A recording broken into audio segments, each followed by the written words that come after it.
Hello and welcome to the Brick Library. This is my first ever Lego set review, and it's not usually me that's building the Lego sets. This is my husband's YouTube channel, but this is my Lego set, the only one that I've ever specifically asked for, that I've requested, and I built it, so I'm gonna do the review today. Let's get started. First, let me talk about the pond. I really liked building it. It felt very relaxing. It looks like it would be really monotonous and boring, but it wasn't too big an area that it was boring for me. It required just enough concentration for it to be sort of meditative. And I finally understood why my husband really likes building Lego sets so much. And here we've got the lanterns throughout the garden, these little guys. It would be kind of cool if I could get some, teeny tiny microscopic lights to put in them. And then you've got these beautiful stepping stones. I love the layout of this garden and how it's not, just like a real life, tea garden, if you've been to one. It is not so symmetrical, but it's still very intentional in the layout.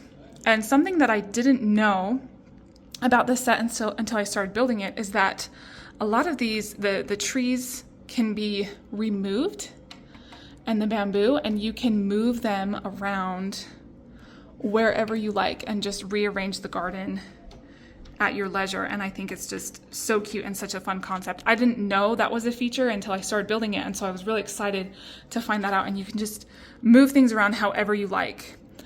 And over here we've got the bridge. It's not built to scale with minifigures, and I think that's just fine. Obviously this set doesn't come with minifigures, but it feels, I don't know, it's one of those that you almost forget is a Lego set because it's just, to me, so beautiful. And I know, it is a toy, but it feels like a grown-up toy. Here on the other side, I wanted to talk about the trees. It also felt really relaxing to build the cherry trees, to put the blossoms on them, and they're all just, the same.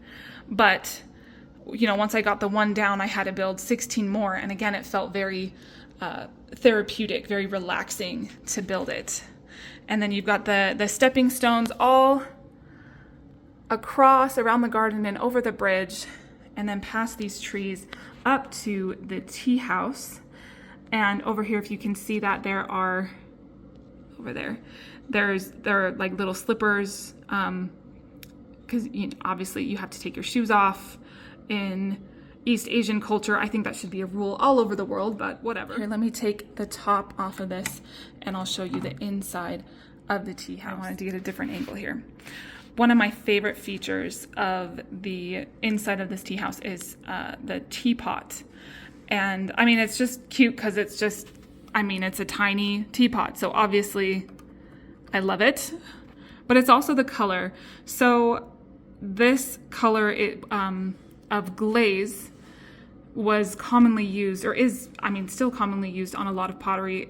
Korea, where I lived for a little over a year, became very famous hundreds and hundreds of years ago for their pottery because this glaze, it's called celadon glaze, was designed to look like jade. And it became one of Korea's biggest exports for the longest time, hundreds and hundreds of years ago, and it was very popular in Japan as well, with the look of jade, but not the price of jade. And I just think it's so cute. I also love the cute flowers and the lily pads and the koi fish in the pond, just the attention to the small details. And another thing that I like is underneath the tea house is the look of the rocks underneath it. And I like how, I don't know, it's just the attention of detail and how kind of sleek it looks. And over here, I want to show you the bamboo and how you can kind of adjust it however you like. So if it's something you just have on your desktop, honestly, if I had a private office, at work or something, I would love to have this on my desktop so I could adjust it how I want and, play around with it and move all the pieces around. I think it's just so pretty.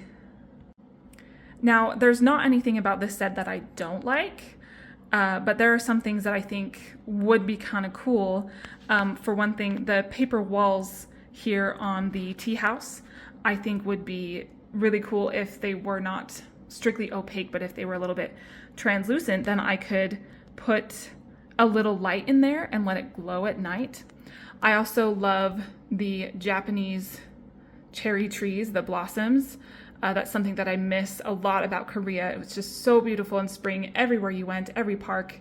The only thing that I would like to change is if I could also have green leaves for summer, and if not that, then at least fall leaves. I would especially love that. And it'd be really cool to be able to change the trees throughout the season.